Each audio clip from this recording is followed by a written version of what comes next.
ఏ నామమైనా పలికితే ఆ నామం యొక్క దేవుడు మాత్రమే పలుకుతాడు. అదే శ్రీరామ అనే నామంలో రాముడు ఒక్కడే పలుకుతాడు అనుకోవడం చాలా పెద్ద పొరపాటు. శ్రీరామ అనే నామం జపిస్తే 6 దేవతలు పలుకుతారు. అది ఎలాగో చూద్దాం. రామ అంటే శ్రీరామచంద్రుడు పలుకుతాడు అని మనందరికీ తెలుసు. రామ అనే నామం పలికిన చోట, ఉన్న చోట అందరికన్నా ముందర వచ్చి ఆ నామాన్ని విని ఆనందించేది నిస్సందేహంగా స్వామి హనుమంతుడే. శ్రీరామ, శ్రీ అంటే మాతా లక్ష్మీదేవి, రా అంటే శ్రీ మహావిష్ణు. ఓం నమో నారాయణాయ అనే మంత్రంలో నుంచి రా అనే జీవాక్షరాన్ని తీసుకున్నారు. మా అంటే శివుడు. ఓం నమ శివాయ అనే మంత్రం నుంచి మా అనే జీవాక్షరాన్ని తీసుకున్నారు.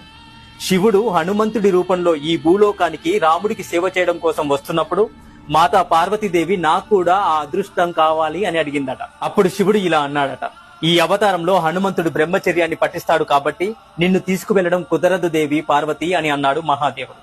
అప్పుడు మాతా పార్వతీదేవి, అయితే నేను మీ తోక రూపంలో వస్తాను అని హనుమంతుడి తోకలో ప్రవేశించిందట మాతా పార్వతీదేవి.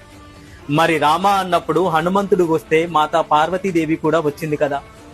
శ్రీరాముడు, హనుమంతుడు, లక్ష్మీదేవి, శ్రీ మహావిష్ణువు, శివుడు, మాతా పార్వతీదేవి ఒక్క నామం పలికితే ఈ 6 దేవతలు వచ్చి ఆశీర్వదిస్తారు. అందుకే